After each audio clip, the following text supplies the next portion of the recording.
नमस्कार साथियों, आज की इस क्लास में हम लोग जो है यूपी जीके का रिवीजन करने वाले हैं। तो चलिए करते हैं क्लास की शुरुआत। देखिए, सबसे पहला जो अपना टॉपिक है वो है उत्तर प्रदेश के महत्वपूर्ण शोध संस्थान और जो उत्तर प्रदेश के महत्वपूर्ण इंस्टीट्यूट हैं वहाँ से। तो देखिए, सबसे पहला प्रश्न है सेंट्रल लेप्रोसी इंस्टीट्यूट, ये उत्तर प्रदेश के किस जिले में स्थित है। तो देखिए, जो सेंट्रल लेप्रोसी इंस्टीट्यूट है ये है आगरा जनपद में, आगरा जिले में ये स्थित है। दूसरा प्रश्न है डॉक्टर अंबेडकर पुलिस अकादमी, ये उत्तर प्रदेश के किस जिले में स्थित है। तो डॉक्टर अंबेडकर पुलिस अकादमी स्थित है मुरादाबाद जिले में। मुरादाबाद जिला जो है पीतल नगरी के नाम से भी प्रसिद्ध है। तीसरा प्रश्न है चौधरी चरण सिंह बाढ़ शोध संस्थान, ये उत्तर प्रदेश में कहाँ पर स्थित है। तो देखिए, चौधरी चरण सिंह बाढ़ शोध संस्थान ये स्थित है मेरठ में, मेरठ के अंदर ये स्थित है। अगला प्रश्न है बाबा राघव दास मेडिकल कॉलेज, ये उत्तर प्रदेश के किस जनपद में स्थित है। तो देखिए, बाबा राघव दास मेडिकल कॉलेज ये जो है गोरखपुर जिले में स्थित है। गोरखपुर शहर किस नदी पर स्थित है। तो ये राप्ती नदी पर स्थित है। और चौरी चौरा स्थान भी कहाँ पर स्थित है। तो चौरी चौरा स्थान भी गोरखपुर में ही स्थित है। अगला प्रश्न है, पांचवा प्रश्न है मोतीलाल नेहरू राष्ट्रीय प्रौद्योगिकी संस्थान, ये जो है उत्तर प्रदेश के किस जनपद में स्थित है। तो देखिए, मोतीलाल नेहरू जो राष्ट्रीय प्रौद्योगिकी संस्थान है वो स्थित है प्रयागराज जनपद में। प्रयागराज जनपद में मोतीलाल नेहरू राष्ट्रीय प्रौद्योगिकी संस्थान है। अगर आपसे राष्ट्रीय प्रौद्योगिकी दिवस पूछा जाए कब मनाया जाता है, तो ये मनाते हैं हम लोग 11 मई को। 11 मई को जो है राष्ट्रीय प्रौद्योगिकी दिवस मनाया जाता है। चलिए अगला प्रश्न देखते हैं, प्रश्न संख्या 6। सिरेमिक अनुसंधान संस्थान ये उत्तर प्रदेश के किस जनपद में स्थित है। तो देखिए, जो सिरेमिक अनुसंधान संस्थान है ये खुर्जा जनपद बुलंदशहर में स्थित है। सातवां प्रश्न है राष्ट्रीय चर्म अनुसंधान संस्थान कहाँ पर स्थित है। तो देखिए, राष्ट्रीय चर्म अर्थात चमड़ा अनुसंधान संस्थान ये स्थित है कानपुर जिले में। कानपुर जिले में जो है ये स्थित है। कानपुर को जो है उत्तर भारत का मैनचेस्टर भी कहा जाता है। इसके अलावा राष्ट्रीय राजमार्गों का चौराहा भी किसे कहा जाता है। तो ये भी जो है कानपुर को कहा जाता है। और कानपुर जो है किस नदी पर स्थित है, गंगा नदी पर ये स्थित है कानपुर शहर। अगला आठवां प्रश्न है उत्तर प्रदेश वस्त्र प्रौद्योगिकी संस्थान कहाँ पर स्थित है। तो देखिए, उत्तर प्रदेश जो वस्त्र प्रौद्योगिकी संस्थान है ये भी जो है कानपुर जनपद में स्थित है। कानपुर जो है, कानपुर में जो है उत्तर प्रदेश वस्त्र प्रौद्योगिकी संस्थान स्थित है। देखिए, अब यहाँ पे 9वें प्रश्न के अंदर हमने जो है लखनऊ में स्थित 4 प्रमुख संस्थान यहाँ पर स्थित है और उनके जो है मुख्यालय कहाँ पर है, लखनऊ जनपद में है। जैसे आपसे पूछा जाए भारतीय विश्व अनुसंधान संस्थान ये कहाँ पर स्थित है, तो ये है लखनऊ जनपद में। इसी प्रकार राष्ट्रीय वनस्पति अनुसंधान संस्थान ये भी कहाँ पर है, लखनऊ में है। केंद्रीय औषधि अनुसंधान संस्थान ये भी लखनऊ शहर में स्थित है। और न्यायिक प्रशिक्षण एवं अनुसंधान संस्थान ये भी कहाँ पर है, तो ये भी लखनऊ जनपद में ही स्थित है। एक बार इनका रिवीजन कर लेते हैं। एक तो भारतीय विष अनुसंधान संस्थान, दूसरा है राष्ट्रीय वनस्पति अनुसंधान संस्थान, फिर केंद्रीय औषधि अनुसंधान संस्थान और न्यायिक प्रशिक्षण व अनुसंधान संस्थान ये भी कहाँ पर स्थित है, लखनऊ में। तो ये चारों इंस्टीट्यूट जो है लखनऊ में ही स्थित हैं। चलिए अब हम लोग जो है इसके अंदर अपना जो है दूसरा टॉपिक जो है पढ़ेंगे। दूसरा टॉपिक हमारा है उत्तर प्रदेश के जो प्रमुख ज़िले हैं और उनके मुख्यालय कहाँ पर है। ठीक है, तो चलिए देखते हैं। देखिए, एक तरफ जिला, दूसरी तरफ उसका ज़िले का मुख्यालय कहाँ पर स्थित है। बात किया जाए अगर संभल जिला, तो संभल जिले का जो मुख्यालय है वो पवासा है। पवासा संभल का मुख्यालय। इसी प्रकार गौतम बुद्ध नगर, इसका जो मुख्यालय कहाँ पर स्थित है, नोएडा में स्थित है। फर्रुखाबाद, फर्रुखाबाद शहर का जो है ज़िले का जो है मुख्यालय कहाँ पर है, फतेहगढ़ में है।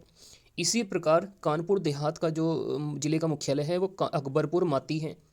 और अंबेडकर नगर, इस ज़िले का जो है मुख्यालय कहाँ पर है, अकबरपुर है। अंबेडकर नगर जो ज़िला है इसका जो है मुख्यालय कहाँ पर है, अकबरपुर। इसके अलावा संत कबीर नगर ज़िले का जो है मुख्यालय खलीलाबाद में है। वेरी वेरी इंपॉर्टेंट है ये भी। सोनभद्र जिला जो है, जो उत्तर प्रदेश का सबसे दक्षिणी जिला है, इसका मुख्यालय है रॉबर्ट्सगंज में। रॉबर्ट्सगंज में सोनभद्र जिले का मुख्यालय। कौशाम्बी जो जिला है इसका मुख्यालय है मंझनपुर। कौशाम्बी जिले का मुख्यालय कहाँ पर है, मंझनपुर है। इसी प्रकार कुशीनगर जो जनपद है इसका मुख्यालय है पडरौना में। कहाँ पर है इसका मुख्यालय, पडरौना के अंदर। और अमेठी जनपद है इसका मुख्यालय है गौरीगंज। अमेठी जनपद का मुख्यालय कहाँ पर है, गौरीगंज। तो ये जितने भी जिले हैं इन सबके मुख्यालय आपको याद होना चाहिए। तो चलिए एक बार इनका भी रिवीजन कर लेते हैं। संभल का पवासा, गौतम बुद्ध नगर का नोएडा, फर्रुखाबाद का फतेहगढ़, कानपुर देहात का अकबरपुर माती, अंबेडकर नगर का अकबरपुर, संत कबीर नगर का खलीलाबाद, सोनभद्र का रॉबर्ट्सगंज, कौशाम्बी का मंझनपुर, कुशीनगर का पडरौना और अमेठी का गौरीगंज। चलिए आगे इसमें हम जो है अब कुछ और इम्पोर्टेंट टॉपिक है उसका भी रिवीजन करते हैं। देखिए, अगला जो अपना टॉपिक रहने वाला है वो है उत्तर प्रदेश में पर्यटन। देखिए, उत्तर प्रदेश में काफ़ी जो है पर्यटन स्थल हैं, यहाँ से भी आपको एग्जाम में क्वेश्चन देखने के लिए मिल सकते हैं। तो यहाँ हमने जिला वाइज जो है कुछ जो हर जिले में जो है महत्वपूर्ण जो पर्यटन स्थल है वहाँ उसको हमने यहाँ पर लिखा है और ये एग्जाम में आपसे पूछा जा सकता है। तो जैसे सबसे पहले बात करें आगरा जनपद की, तो आगरा जनपद में कौन कौन से पर्यटन स्थल हैं। सबसे पहला ताजमहल यहाँ पर स्थित है। ताजमहल का निर्माण किसने कराया था? शाहजहाँ के द्वारा इसको बनवाया गया था। इसके अलावा अकबर का मकबरा भी कहाँ स्थित है? तो ये जो है आगरा में ही स्थित है। अकबर का मकबरा सिकंदरा स्थान पर स्थित है आगरा के अंदर। इसी प्रकार दीवान खास भी कहाँ पर स्थित है? तो ये भी जो है आगरा में स्थित है। और मोती मस्जिद भी कहाँ पर स्थित है? तो मोती मस्जिद भी जो है आगरा में ही स्थित है। तो आगरा में स्थित कौन कौन से पर्यटन स्थल हैं? ताजमहल, अकबर का मकबरा है, दीवान खास है और मोती मस्जिद है। चलिए, अब दूसरा जो हमारा स्थान है वो है फतेहपुर सीकरी। फतेहपुर सीकरी में कौन कौन से हमको जो है पर्यटन स्थल देखने के लिए मिलते हैं? तो सबसे पहले फतेहपुर सीकरी में जामा मस्जिद स्थित है। इसके अलावा बुलंद दरवाज़ा जो अकबर ने गुजरात विजय के उपलक्ष्य में बनाया था, ये भी फतेहपुर सीकरी में स्थित है। इसके अलावा बीरबल का महल भी यहीं पर स्थित है। सलीम चिश्ती का मकबरा, शेख सलीम चिश्ती का मकबरा भी कहाँ पर स्थित है? फतेहपुर सीकरी के अंदर स्थित है। जोधाबाई का महल भी यहीं पर स्थित है। इसके अलावा दीवान खास, ये भी फतेहपुर सीकरी में स्थित है। मरियम महल भी कहाँ पर है? फतेहपुर सीकरी में है। और पंच महल भी कहाँ पर स्थित है? तो पंच महल भी फतेहपुर सीकरी में ही स्थित है। तो इन सभी को आपको याद कर लेना है। अगला जो हमारा स्थान है वो है मथुरा। मथुरा जनपद में जो है कौन कौन से पर्यटन स्थल देखने के लिए मिलेंगे? तो सबसे पहले कोकिला वन कहाँ पर है? मथुरा में है। गोवर्धन कहाँ पर है? तो गोवर्धन भी वृंदावन में, गोवर्धन भी मथुरा में है। और वृंदावन भी कहाँ पर स्थित है? तो ये भी मथुरा में ही देखने के लिए हमको मिलेगा। बरसाना जहाँ पर लठमार होली प्रसिद्ध है, तो ये भी कहाँ पर है? तो ये भी मथुरा में ही स्थित है। इसके अलावा गोकुल का संबंध भगवान कृष्ण से है, तो ये भी मथुरा से ही संबंधित है। और मानसरोवर स्थल, इसका भी संबंध कहाँ से है? मानसरोवर स्थल का संबंध भी मथुरा से ही है। चलिए, अब अगला हमारा जो जनपद है वो है लखनऊ। लखनऊ शहर के अंदर कौन कौन से हमको जो है पर्यटन स्थल देखने के लिए मिलेंगे? तो देखिए, लखनऊ को नवाबों का शहर कहा जाता है, ये बात तो आपको पता ही होगी। इसके अलावा लखनऊ में जो प्रमुख पर्यटन स्थल है इनमें रूमी दरवाज़ा, मेती महल भी लखनऊ में ही स्थित है। इसके अलावा बेगम हजरत महल, ये भी कहाँ पर है? लखनऊ में है। काकोरी शहीद स्थल भी लखनऊ में ही स्थित है। बड़ा इमामबाड़ा भी लखनऊ में है। और भूल भुलैया भी कहाँ पर स्थित है? लखनऊ में। तो इसमें आप एक रूमी दरवाज़ा याद कर सकते हैं, मेती महल याद कर सकते हैं, ठीक है। बड़ा इमामबाड़ा बहुत बार एग्जाम में पूछा जाता है, लखनऊ में ये स्थित है। चलिए, अगला अपना जो जनपद रहने वाला है वो है प्रयागराज। प्रयागराज के अंदर कौन कौन से पर्यटन स्थल हैं? तो सबसे पहला आनंद भवन कहाँ पर स्थित है? प्रयागराज में है। और इसका निर्माण जो है मोतीलाल नेहरू के द्वारा किया गया था। स्वराज भवन भी प्रयागराज में ही स्थित है। इसके अलावा भारद्वाज आश्रम, ये भी कहाँ पर स्थित है? प्रयागराज में है। इसके अलावा अगर बात किया जाए खुसरो बाग, तो ये भी प्रयागराज में स्थित है। प्रतिष्ठानपुरी, ये भी प्रयागराज में ही स्थित है। अल्फ्रेड पार्क, देखिए ये भी मोस्ट इंपॉर्टेंट है, अल्फ्रेड पार्क जिसका अब नया नाम हो चुका है चंद्रशेखर आज़ाद पार्क। तो ये भी हमें किस जनपद में देखने के लिए मिलेगा? प्रयागराज के अंदर मिलेगा। तो आप इसमें से क्या क्या याद कर सकते हैं? आनंद भवन पढ़ सकते हैं, इसके अलावा अल्फ्रेड पार्क, इन दोनों को तो आपको अच्छे से याद करना ही है।